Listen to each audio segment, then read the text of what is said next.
সেদিন বিকেলে সবাই মাঠে খেলছিল, কিন্তু রাফি হঠাৎ এমন কিছু করল যা দেখে সবাই অবাক হয়ে গেল। তার মা দূর থেকে তাকিয়ে শুধু হাসছিলেন। রাফি ছিল খুব চঞ্চল একটা ছেলে। খেলাধুলা করতে সে খুব ভালোবাসত, কিন্তু একটা জিনিসে সে একটু দুর্বল ছিল। সে অনেক সময় মায়ের কথা শুনত না।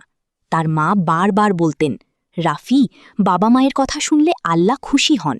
কিন্তু রাফি সেটা খুব একটা গুরুত্ব দিত না। একদিন বিকেলে রাফি খেলতে যাওয়ার জন্য খুব তাড়াহুড়া করছিল। তখন তার মা বললেন, বাবা, আগে আসরের নামাজ পড়ে যাও, তারপর খেলতে যেও। রাফি একটু বিরক্ত হয়ে বলল, আচ্ছা মা, পরে পড়ব। বলেই সে দৌড়ে চলে গেল মাঠে। মাঠে গিয়ে সে দেখল তার বন্ধুরা খেলছে, কিন্তু খেলতে গিয়ে তার মনটা কেমন যেন অস্থির লাগছিল। বারবার মায়ের কথাটা তার মনে পড়ছিল, নামাজ পড়ে যাও। সে খেলার মাঝেই থেমে গেল। তার বন্ধু জিজ্ঞেস করল, কি হলো রাফি? রাফি একটু চুপ করে থেকে বলল, আমি নামাজ না পড়ে চলে এসেছি, আমার ভালো লাগছে না।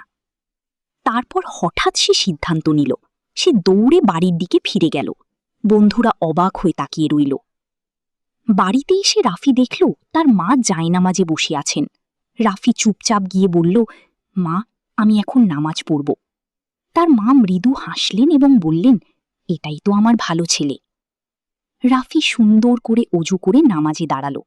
নামাজ শেষে তার মনে এক ধরনের শান্তি নেমে এলো, যা সে আগে কখনো অনুভব করেনি।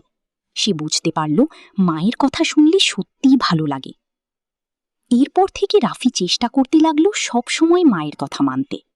একদিন স্কুলে তার শিক্ষক বললেন, যে সন্তান বাবা মায়ের কথা শুনে আল্লাহ তাকে অনেক ভালোবাসেন। রাফি তখন গর্ব করে হাসল, কারণ সে জানত সে এখন সেই পথেই চলছে। শিক্ষা: বাবা মায়ের কথা মানা আল্লাহর প্রিয় কাজ। নামাজ সময় মতো পড়া আমাদের দায়িত্ব। ভালো কাজ করলে মনে শান্তি আসে। এইরকম শিক্ষামূলক ভিডিও দেখতে এখনই সাবস্ক্রাইব করো শিক্ষা টুল আর বেল বাটনটা অন করে রাখো।